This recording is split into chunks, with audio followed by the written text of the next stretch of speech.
Staff only. The plastic sign was shoved into my hand by the bride herself. We were standing in the foyer of a historic Gold Coast mansion, surrounded by cream roses and old money pretension. Brittany didn't even blink. "It's just for the hour," she said. Her voice, sugary, sweet. "Your suit is too severe. It ruins the clean girl aesthetic." She pointed to the marble restroom door. "Just stand there. Make sure no one walks into the frame." I looked at my brother, Tyler. He adjusted his silk tie, the one I paid for, and looked away. So I stood by the toilets, holding the sign, watching the family I had spent $145,000 supporting smile for a portrait I wasn't allowed to be in. I stood there holding that sign while they smiled. Before I tell you exactly how I dismantled their entire lifestyle in the next 4 hours, drop a comment and tell me, what is the most disrespectful thing a family member has ever said to your face? I didn't cry. I didn't tremble. I simply engaged the same part of my brain that handles hostile takeovers and asset liquidations. I looked at the plastic sign in my hand. Staff only. It was a cheap, flimsy thing, probably costing less than $5. But in that moment, I decided it was going to cost my brother $50,000. I tucked the sign into my blazer pocket, right next to my phone. I unlocked the screen and pulled up my secure cloud drive. I didn't need to look for the folder. It was pinned to the top. Wedding, vendor contracts. I scrolled past the basic package my parents had paid for the bare minimum and went straight to the addendums. The premium floral upgrades. The 12-piece swing band. The vintage champagne service. The interactive photo booth. All signed by me. All paid by me. And according to Clause 14, Section B, all revocable by the contract holder upon immediate notice of cancellation, provided the service had not yet been fully rendered. I walked away from the restrooms. I moved through the crowd of guests who were admiring the ice sculptures I had purchased. I found Henri, the venue manager, standing near the bar, looking pleased with the flow of the evening. He smiled when he saw me, recognizing the woman who had wired the funds 3 months ago. "Miss Rachel," he said, smoothing his lapels. "Is everything to your satisfaction?" I stepped into his personal space, keeping my voice low, level, and lethal. "Henri, I am invoking the cancellation clause on all upgrades under my name. The champagne tower, the premium bar package, the late-night seafood station. Cut them. Now." His smile faltered, replaced by professional confusion. "I beg your pardon. The champagne toast is scheduled in 10 minutes. The bottles are already chilled." "Then, unchill them," I said, "or pour them down the drain. I don't care. But if a single drop of that vintage Dom Perignon is served, I will dispute the charge with American Express so fast your head will spin. I am the contract holder. I am the payer. And the check is cancelled." He stared at me, searching for a joke in my eyes. He found only the dead-eyed stare of a CFO who had just balanced a ledger. He nodded once, stiffly, and tapped his earpiece. I watched him walk to the head waiter. I watched the waiter freeze, then signal the team. The servers who were lining up the crystal flutes for the tower suddenly stopped. They began clearing the glasses back onto trays, moving in reverse like a film being rewound. I didn't stop there. I walked to the stage where the band leader was tuning his saxophone. He winked at me. "Ready to dance?" he asked. "Pack it up," I said. He laughed. "Good one. We start the first set in 5. "I'm not joking," I said, holding up my phone to show him the digital contract signature. "I'm Rachel. I signed your rider. I paid your deposit, and I am terminating the performance. You can keep the deposit, but if you play a single note, you don't get the remaining balance. Leave. Now." The color drained from his face. He looked at the crowd, then at his bandmates. He drew a finger across his throat, the universal signal to cut the sound. I retreated to a high-back velvet chair in the far corner of the room, blending into the shadows just like they wanted. I crossed my legs and waited. It took 3 minutes. The room grew quiet as the background music died. The servers vanished with the champagne. The band began breaking down the drum kit. The confusion started as a ripple, then a wave. I watched Brittany, the bride, standing in the center of the empty dance floor, looking around wildly as her perfect aesthetic began to dismantle itself in real time. She looked confused. I felt nothing but the cool satisfaction of a corrected error. I sat in the velvet chair, watching the beautiful wreckage. And for the first time in years, I allowed myself to remember why I had let it get this far. The math had never made sense. Not really. I was a CFO. I knew how to spot a bad investment. But when it came to Tyler, I had ignored every red flag I would have fired an employee for missing. It started 3 years ago. Tyler had launched his third startup, a boutique logistics firm that was supposed to revolutionize last-mile delivery. He had the vision, the charisma, and the connections. What he didn't have was capital, or discipline, or a business plan that wasn't written on a cocktail napkin. "I just need a bridge loan," he had said, sitting in my office, looking so much like the little brother I used to protect on the playground. Just until the Series A funding comes through. I wrote the check, $50,000. Then, another $20,000 for payroll when the Series A funding got delayed. Then I co-signed the lease for his warehouse because the landlord laughed at his credit score. Then I put the mortgage for his downtown apartment in my name because he needed a stable address to impress investors. $145,000. That was the running total. But it wasn't just the money. It was the silence. The non-disclosure agreement my father had slid across the dining room table 6 months ago. "We need you to sign this, Rachel," he had said, not looking me in the eye. "If word gets out that Tyler is being supported by his sister, it ruins the brand. Investors want a self-made man. They want a prodigy, not a charity case. It's just business." I signed it. I signed away my right to speak about my own generosity. I became the silent partner in a fraud, erasing myself so my brother could shine. I told myself it was love. I told myself I was investing in his potential. But deep down, I knew the truth. I wasn't investing. I was paying a subscription fee to a family that would cancel my membership the moment the payment failed. And then there was the dress. $1,200 for a bridesmaid gown I didn't want, in a color that washed me out. Chosen by Brittany because it fit her sunset palette. And the $8,500 charge on my credit card last month, a charge for a bachelorette weekend in Cabo that I hadn't been invited to. When I asked Tyler about it, he shrugged. "Brittany used the wrong card on file. We'll pay you back after the wedding. Don't stress. You can afford it." I looked across the room at my parents. They were huddled with Tyler, their faces tight with worry, their eyes scanning the room, trying to find someone to blame. They looked frantic. They looked desperate.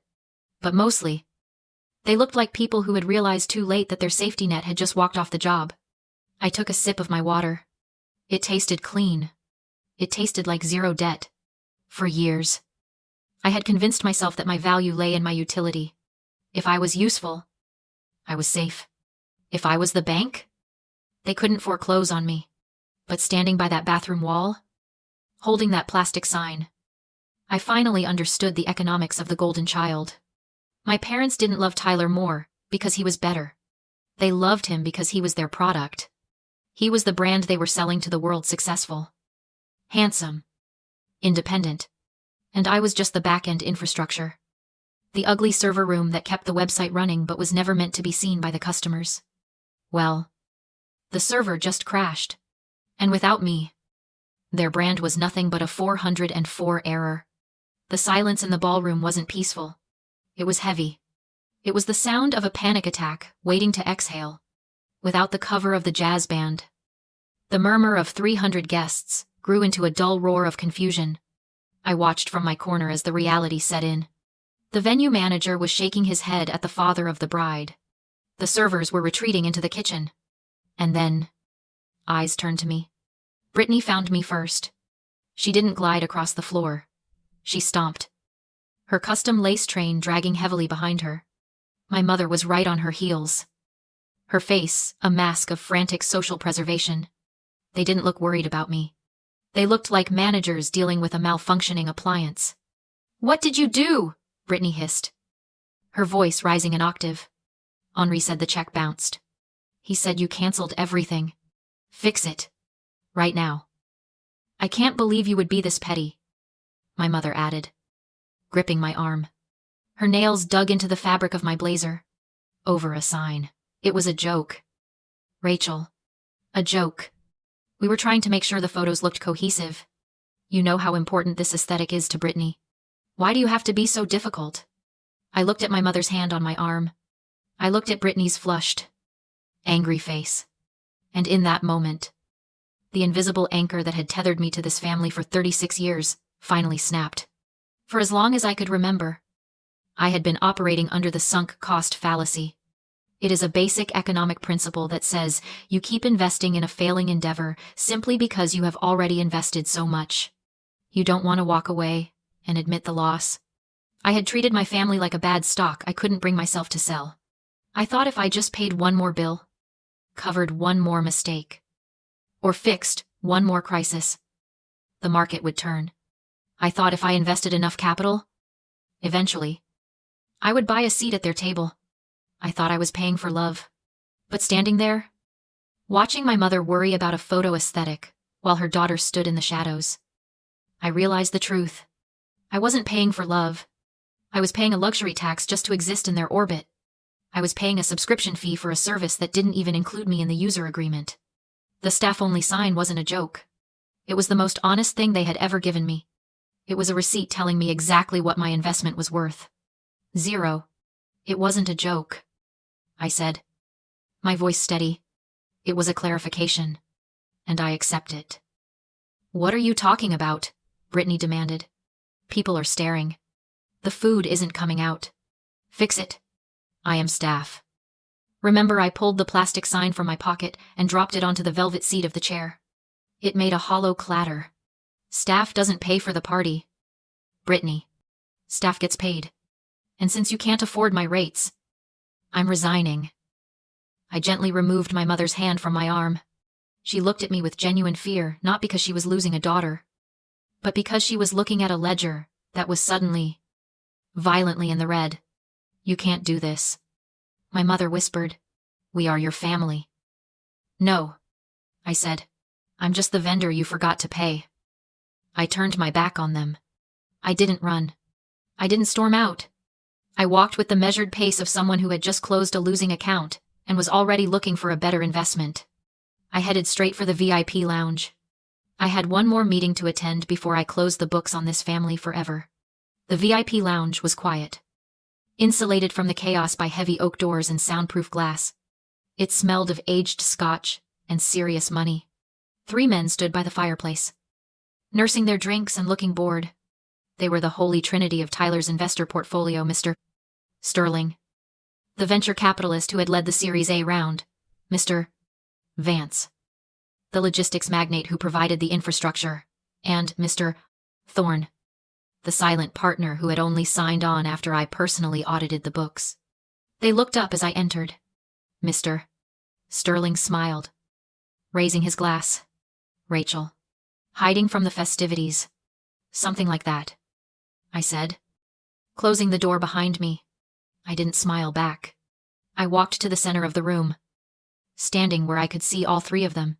"Gentlemen, I wanted to give you a professional courtesy update before the market opens on Monday." Mr. Vance frowned, setting his drink down. "Update. Is there a problem with the Q3 projections?" "The projections are fine," I said. "But the leadership structure has changed. 10 minutes ago, I resigned as the personal guarantor on all of Tyler's loans and withdrew all liquidity support." The room fell silent. "Rachel," Mr. Thorne said carefully, "you are the risk strategy.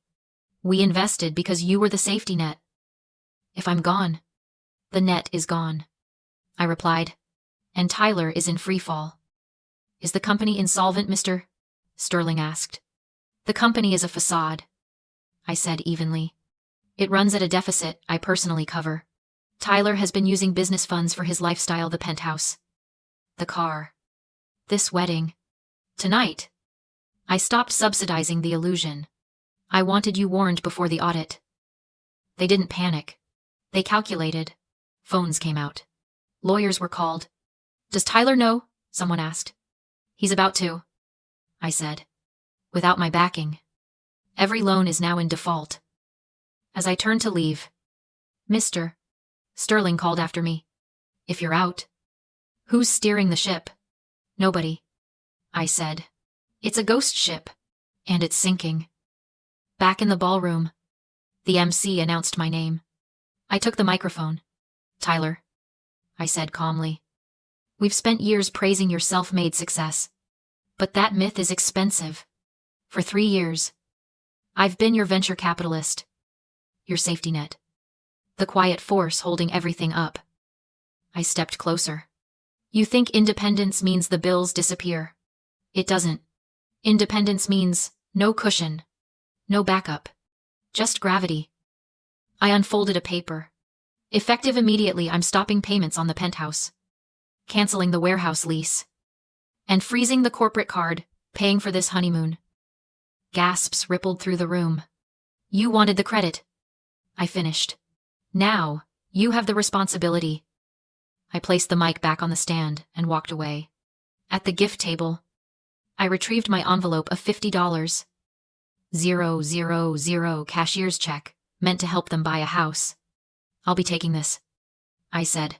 Consider it severance. By morning, the wedding meltdown was viral. The internet wasn't attacking me, it was dismantling the illusion.